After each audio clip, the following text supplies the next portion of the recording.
The power of saying less in arguments. The person who talks the most in an argument almost never wins it. Not in the way that actually matters, not in the way that changes the room, shifts the power, or leaves the other person genuinely moved by what was said. They may dominate the airtime. They may exhaust the other person into silence. They may fill every available space with words until there is simply no room left for disagreement to breathe. But dominating an argument and winning an argument are two entirely different things. And the person who has spent their life confusing the two has left an enormous amount of power sitting, unclaimed on the table in every significant confrontation they have ever had. Think about the last argument that genuinely mattered to you, the one where the stakes were real, where the outcome affected something you cared about, where you needed the other person not just to stop disagreeing but to actually change something. Their position, their decision, their understanding of you or of the situation. Now think honestly about what you did, how many words you used, how many times you repeated the same point in slightly different language because the first version did not seem to land. How many additional arguments you introduced trying to find the one that would finally break through. How you escalated when the person did not respond the way you needed them to respond. How the conversation grew larger and louder and more complex until it was no longer about the original thing at all, but about the argument itself, about being heard, about the frustration of not being heard, about all the previous times you were not heard, about everything except the specific point that mattered when you began.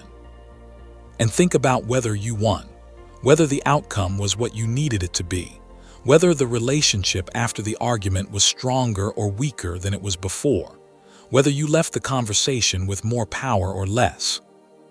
Most people, if they are honest, will recognize a pattern in this reflection. The more words they used, the less effective each word became. The more they explained, the less the explanation landed. The more they pushed, the more the other person resisted. And the more they revealed about how much this mattered to them, the more leverage they handed to the person on the other side of the argument. This is not a paradox. It is one of the most consistent and most exploitable dynamics in all of human communication. And the philosophers, strategists, and observers of power who understood it most clearly were not the ones who built their reputations on eloquence or rhetoric, or the persuasive force of well-constructed argument. They were the ones who understood silence, who understood economy, who understood that in the landscape of conflict, words are not simply the medium of communication.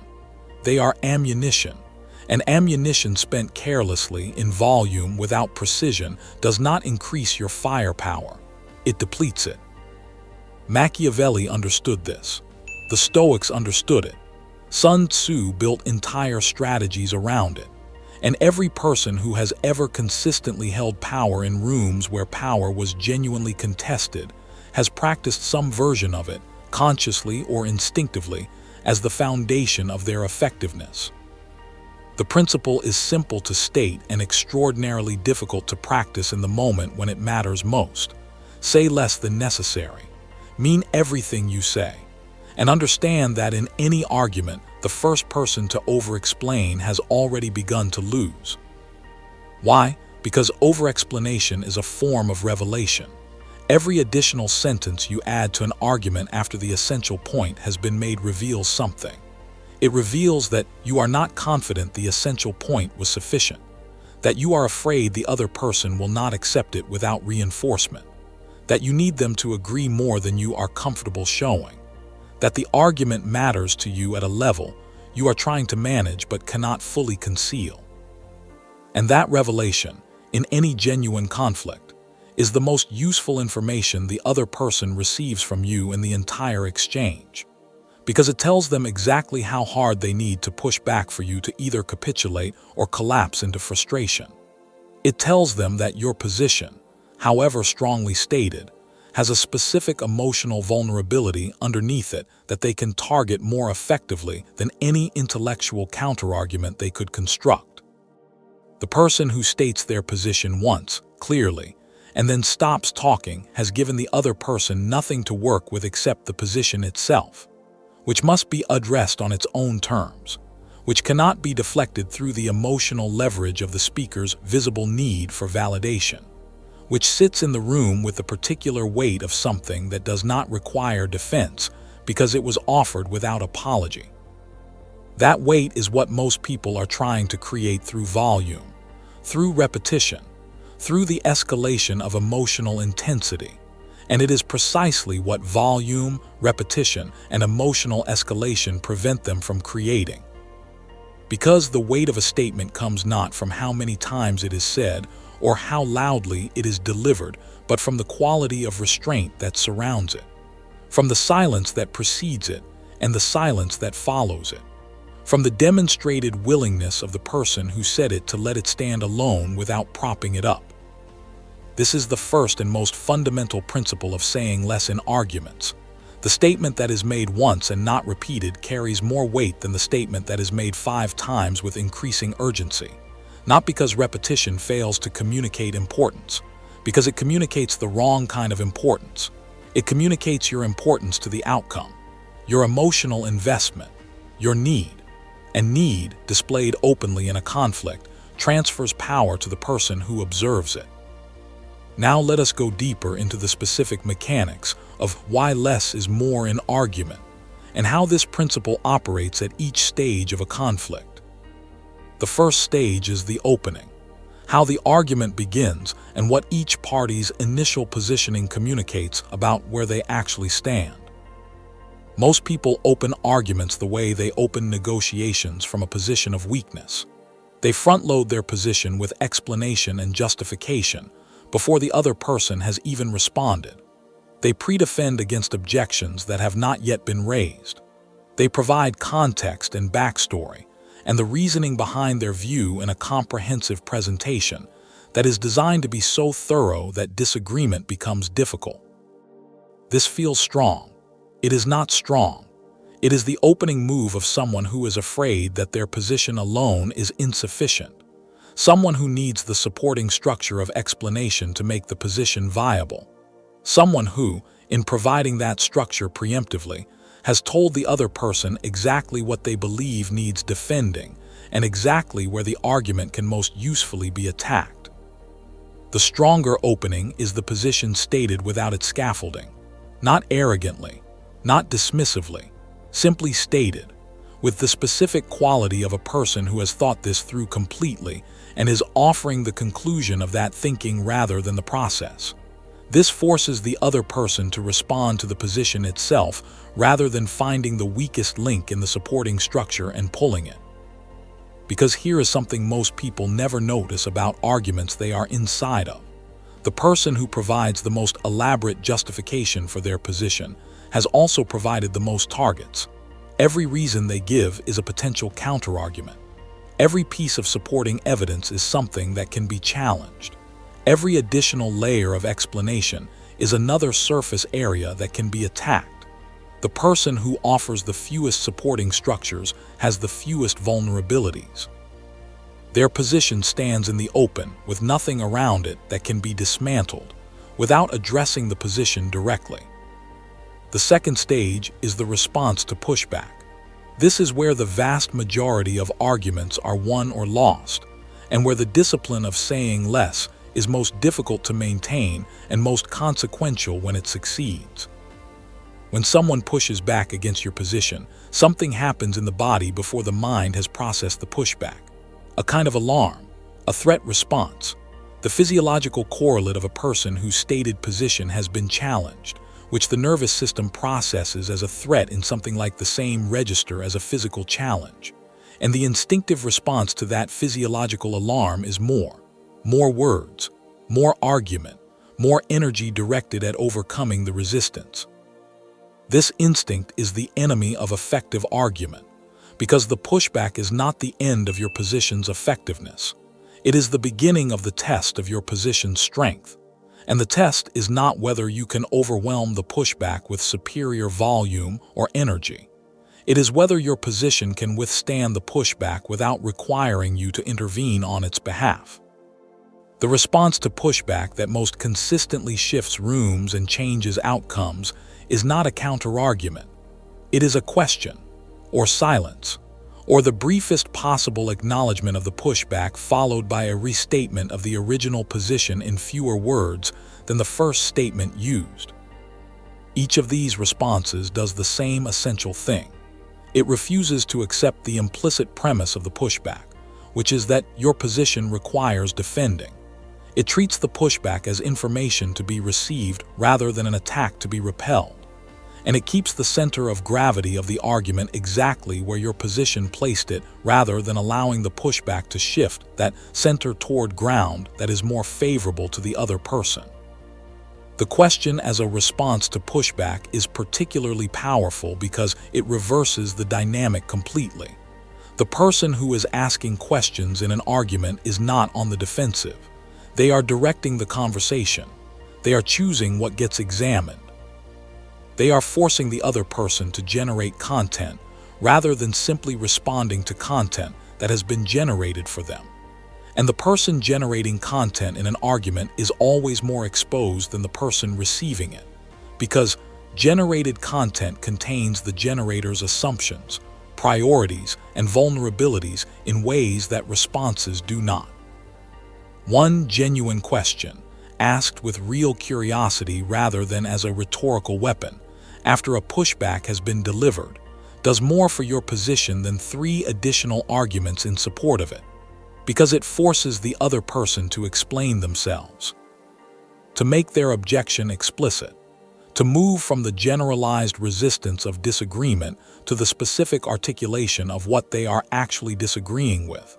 And specific articulations are much easier to address when addressing is necessary than generalized resistance. They also frequently collapse on their own. The person who felt certain of their pushback when it was unexamined often finds, in the process of articulating it in response to a genuine question, that the certainty was less solid than it felt, that the objection has assumptions they had not noticed, that the position they were resisting is more defensible than the resistance suggested. Not always, but with a frequency that would surprise most people who have never used this technique deliberately. The third stage is the moment of silence, the deliberate, chosen, sustained pause that most people experience as unbearable, and that the most effective communicators in any conflict use as their most powerful tool. Silence in an argument is not neutral. It is not the absence of communication. It is one of the most powerful communicative acts available in a conflict because of what it forces on the other person and what it demonstrates about the person who is practicing it. What it forces on the other person is the full weight of what has just been said without the distraction of what comes next. When you make a point and then go silent, the other person cannot pivot to responding to your next point because there is no next point. They must sit with the current point. They must process it. They must decide what to do with it. And they must do this in the presence of someone who is watching them do it, who is comfortable with the silence, who does not need to fill it. That combination, the full weight of an unaccompanied point plus the visible comfort of the person who made it with the silence that follows it, is the most destabilizing experience available in a civil argument, because it removes every escape route that busy argumentation provides. The response to a torrent of words has somewhere to go. It can select the weakest word and address that. It can respond to the energy rather than the content. It can get lost in the volume and address the feeling of the argument rather than its substance. The response to a single point followed by genuine silence has nowhere to go except the point itself, which is exactly where you want it. What the silence demonstrates about you is something even more significant in its long-term effect. It demonstrates that you do not need the argument to go a particular way in the next 30 seconds, that you are comfortable with uncertainty, that you can tolerate the discomfort of unresolved conflict without rushing to resolve it through more words, that you are operating on a longer timescale than the immediate moment. And all of these things communicate, without saying them, that you are someone who has a specific relationship with the outcome of this argument. one that includes the possibility of not winning it immediately while remaining completely intact. That relationship is the single most powerful thing you can communicate in any conflict, because it removes the leverage that the other person's resistance was designed to apply. Resistance works as a tool of argument when the person being resisted needs resolution. When the need for resolution is visible, the person withholding it has power. When the need for resolution is absent, or appears absent, the withholding produces no leverage. The resistance has nothing to push against. The fourth stage is the moment of concession, and this is where the principle of saying less produces its most counterintuitive and most powerful effect.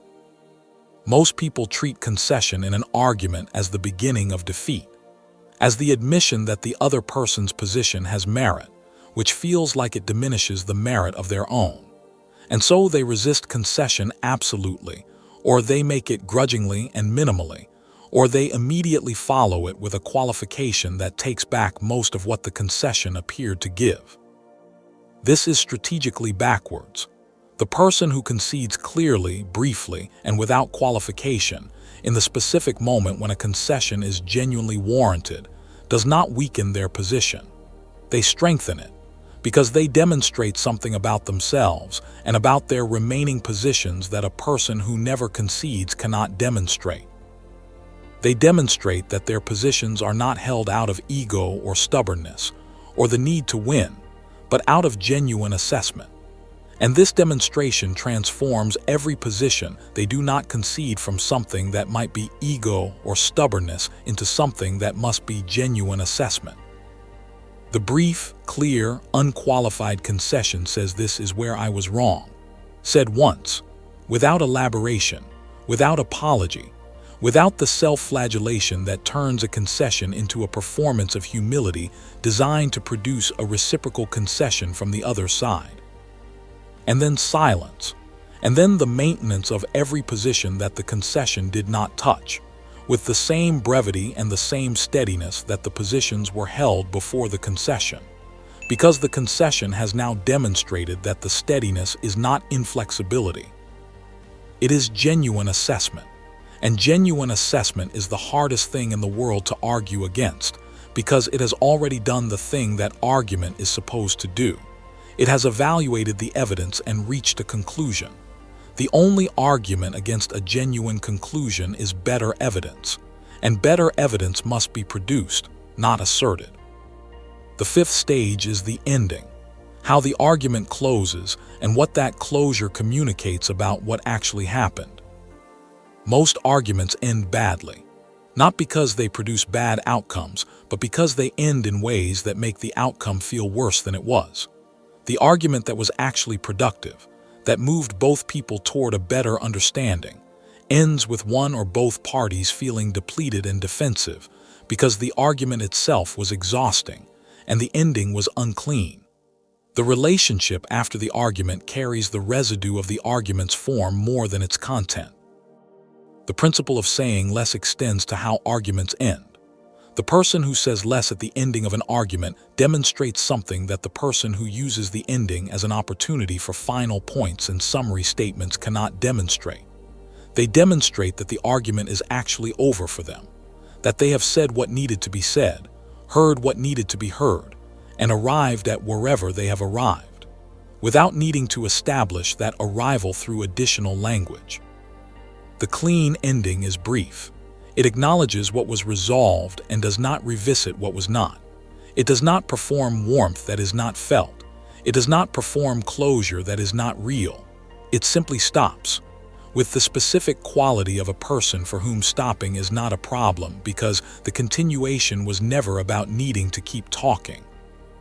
That quality of stopping is itself a final statement about everything that preceded it, about the confidence of the position that was held, about the genuineness of the concessions that were made, about the relationship the speaker has with this argument now that it has run its course. And it is a statement that no additional words could make more clearly. Now let us address the thing that makes all of this so difficult to practice even when it is completely understood. The emotional reality of being in an argument with someone whose response to your position is resistance or dismissal, or the specific form of not listening that feels most intolerable to you personally. The discipline of saying less in arguments is not a cognitive challenge. Understanding it is not hard. Most people understand it immediately. The challenge is entirely emotional. The challenge is the activation of the nervous system that occurs when something important to you is being resisted. The challenge is the specific feeling of not being heard and the desperate impulse to keep speaking until you are. The challenge is the fear underneath all arguments that if you stop talking you will lose something that cannot be recovered. The Stoics address this directly and with a precision that has never really been improved upon. They argued that the loss of composure in argument is not the response to the other person's behavior. It is the response to your own interpretation of what the other person's behavior means. And the interpretation is a choice, even when it does not feel like one. The person whose resistance feels like a threat is a person who has decided that the resistance threatens something essential, something that cannot be secured without the argument going a specific way. Something that depends on the other person's agreement for its existence or its value or its safety. The person who has done the work of building enough internal stability that the argument's outcome, while it matters, does not threaten anything essential, experiences the resistance differently. Not as a threat, but as information. Not as something to be overcome through escalation, but as something to be understood through inquiry. Not as evidence that they are failing, but as evidence that the conversation has not yet arrived at the place it is trying to reach. And from that experience, the discipline of saying less is not discipline at all. It is simply the natural expression of a person who is genuinely not afraid of where this is going, who can afford to be patient because their position does not require immediate resolution to remain valid, who can afford to be silent because the silence does not threaten them. This internal stability is not something that can be manufactured in the moment of argument. It is the product of work done outside the argument, the work of knowing clearly what you actually think and why, of having examined your positions honestly enough that you know which of them will survive scrutiny and which will not, of having resolved enough of your emotional relationship with conflict that an argument does not trigger in you the specific kind of desperation that produces the overspeaking that loses it. Machiavelli would frame this as the difference between the prince who argues from genuine strength and the prince who argues from the performance of strength. The performance requires constant maintenance. It escalates when challenged because the escalation is the only thing holding the performance together. The genuine strength does not escalate. It does not need to. It is the same before the challenge, and after it because it does not depend on the challenge going a particular way. The argument that is won with the fewest words is almost always the argument that was entered with the most internal preparation. Not preparation in the sense of rehearsed counterarguments or strategic planning of the conversation's flow.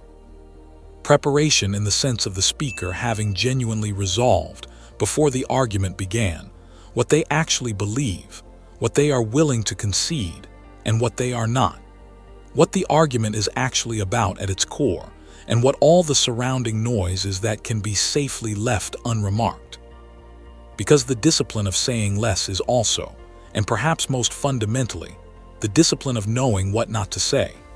Knowing which of the available responses to a pushback is the one that matters and which are the ones that feel satisfying, but spend ammunition without advancing position.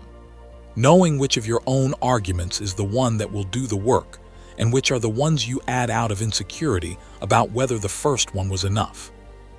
The argument is always won on fewer points than you think it requires. The conversation is always resolved by less than you thought you needed to say. The relationship after the argument is always better when the argument itself was shorter than it needed to be.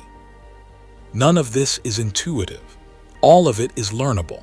And the learning happens not in the moment of argument, but in the accumulated experience of practicing restraint in the moments before the argument escalates to the place where restraint becomes almost impossible. You practice it in the small arguments, the ones where the stakes are low enough that you can afford to try something different and observe what happens. You make the point once and stop. You ask the question instead of making the additional argument. You sit in the silence and watch what the silence does to the room. You make the concession cleanly and observe how the clean concession changes the dynamic. You end the conversation before you have said everything you could have said, and notice that what you did say was sufficient. And slowly, through the accumulation of these small practices in low-stakes contexts, the discipline becomes available in the high-stakes contexts, where it was always most needed and most absent. The person who has genuinely learned to say less in arguments has learned something that extends far beyond arguments. They have learned a fundamental truth about communication that applies to every interaction where meaning needs to travel from one person to another in the presence of resistance. Meaning does not travel on volume. It does not travel on repetition. It does not travel on emotional intensity or comprehensive justification or the sheer determination of a speaker who refuses to stop until they have been heard. Meaning travels on precision, on the specific, accurate, unadorned statement of what is actually true for the person saying it, on the quality of attention that makes a listener feel genuinely engaged with rather than argued at, on the silence that gives what has been said room to exist in the listener's mind before the next thing arrives to crowd it out. The most persuasive sentence ever spoken in any argument was probably the shortest one in it, the one that was not followed immediately by another sentence, the one that was said and then left alone to do its work without supervision. You already know which sentences those were in the arguments that mattered most to you, the ones that landed, the ones that you are still thinking about, the ones that shifted something. They were not the longest sentences. They were not the loudest. They were not the ones surrounded by the most supporting evidence.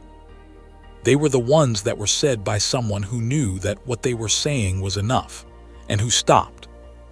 That is the whole power, knowing when what you have said is enough, and stopping there, before the next word takes away what the last one gave. Say less, mean it completely, and let the silence that follows do the work that no additional words ever could.